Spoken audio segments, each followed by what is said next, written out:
காரை புரட்சி மணியின் கனிவான வணக்கம். இது ஒரு விடியல் தரும் எண்ணிலாவின் வாங்க கொஞ்சம் பேசுவோங்கிற நிகழ்ச்சிக்காக நம்ம திருச்சி மாவட்டம் சிறுகனூருங்க ஊருக்கு வந்திருக்கோம். ஏன் இந்த இடத்துக்கு வந்திருக்கோம்னா, வருகிற 9/3/2026 அன்று மிகப்பெரிய திராவிட முன்னேற்ற கழகத்தின் சார்பில் மாநில மாநாடு நடைபெற இருக்கு. அதை தான் நீங்கள் பார்த்துக்கிட்டு இருக்கீங்க.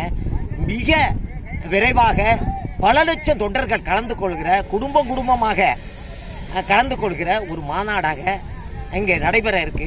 இன்றைக்கு நம்ம 4ஆம் தேதி, அதாவது மார்ச் 4ஆம் தேதி இங்கே வந்து பார்க்க வந்தோம். மிக சிறப்பான முறையில் அந்த வேலைப்பாடு நடக்குது. இன்ற மாநாடு என்று சொன்னாவே திருச்சியில், குறிப்பாக திருச்சின்னு சொன்னாவே திராவிட முன்னேற்ற கழகத்தினுடைய பல மாநாடுகள் நடைபெற்றிருக்கு.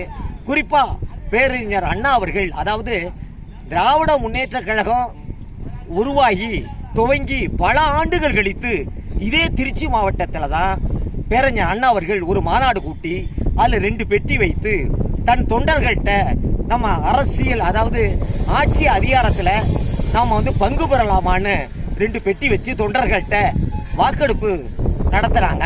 அதில் வந்திருந்த தொண்டர்கள் எல்லாம், பெரும்பான்மையான தொண்டர்கள் அதிகமாக வாக்குகளை நம்ம ஆட்சி அதிகாரத்தில் பங்கு பெறணும், அப்போதான் நாம் வந்து பல சமத்துவ திட்டங்களை சட்டங்களாக்கலாம் என்கிற அடிப்படையில் வாக்கு அளித்தாங்க. அதன் அடிப்படையில் தான் திராவிட முன்னேற்ற கழகம் அதாவது ஆட்சியில் பங்கு பெற்று பல சரித்திரங்களை பெற்றது. அப்படிப்பட்ட இது போல மாநாடுகளில் தான் அன்றைக்கு இளைஞர்கள் மாணவர்கள்லாம் பங்கு பெற்றாங்க.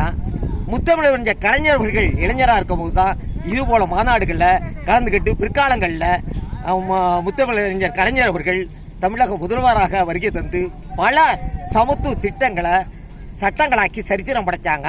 அதே போல இனமான பேராசிரியர் அன்பழகனார் அவர்கள், அதே போன்ற நாவலர் நெடுஞ்செழியன் அவர்கள், அது போன்ற பல இளைஞர்கள் பிற்காலங்களில் அமைச்சர்களாகவும் பேச்சாளர்களாகவும் வர முடிஞ்சது. அதுபோன்று திராவிட முன்னேற்ற கழகத்திற்கு ஒரு, அதாவது தனி சித்தாந்தங்கள் உண்டு.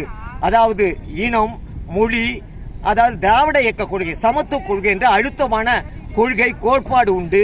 ஆகவே இந்த திராவிட இயக்க கொள்கையை உள்வாங்கி சமத்துவத்திற்காக இந்த மாநாடுகள் இன்று நேற்றல்ல, கிட்டத்தட்ட பேரறிஞர் அண்ணா, பெரியார் பேரறிஞர் அண்ணா காலங்களிலிருந்து இந்த மாநாடுகள் போடப்பட்டு அதன் மூலமாக தொண்டர்கள் இங்கே வருகை தந்து உணர்வுபூர்வமாக குடும்பமாக வருகை தந்து அந்த மாநாடுகளிலே அவர்கள் மிக சிறப்பான முறையிலே, மாநாடு என்று சொன்னால் ஏதோ தலைவர் மட்டும் பேசுவதல்ல, அதுக்குன்னு திராவிட முன்னேற்ற கழக ஒவ்வொரு தலைப்பிட்டு ஒவ்வொருத்தரும் ஒவ்வொரு, அதாவது கருத்தாளமிக்க வழக்காடு மன்றம், பட்டிமன்றம், இப்படியெல்லாம் அதுக்கு நீண்ட வரலாறு உண்டு. அந்த அடிப்படையிலே இன்றைக்கு, அதாவது வருகிற 9ஆம் தேதி, இங்கு மார்ச் 9ஆம் தேதி இந்த சிறுகனூரிலே மிகப்பெரிய அளவிலே நடைபெற இருக்கிறது.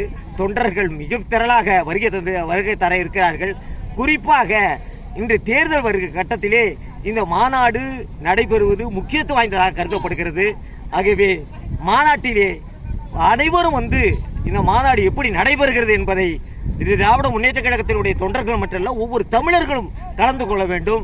அப்படிப்பட்ட தமிழக முதல்வர், திராவிட முன்னேற்ற கழகத்தினுடைய தலைவர் தளபதி மு க ஸ்டாலின் அவர்கள் அப்படி சமத்துவத்திற்காக பல்வேறு மகளிராக இருக்கட்டும், மக்களாக இருக்கட்டும், மாணவர்களாக இருக்கட்டும், மாணவியாக இருக்கட்டும், விவசாயியாக இருக்கட்டும், விவசாய தொழிலாளர்களாக இருக்கட்டும், அத்தனை பெயர்களுக்கும் அடுக்கடுக்கான சலுகைகளை, உரிமை தொகைகளை அள்ளி கொடுத்து கொண்டிருக்கிற அற்புதமான திராவிட மாடல் ஆட்சி. இந்த ஆட்சி மீண்டும் தொடர்வதற்காக மக்கள் தயாராக இருக்கிறார்கள். அதுக்காக இந்த தொண்டர்களுக்கு இந்த மாநாடு ஒரு உத்வேகத்தை ஏற்படுத்தும். வந்து அனைவரும் பார்க்க வேண்டும் என்று சொல்கிறேன். நன்றி, வணக்கம்.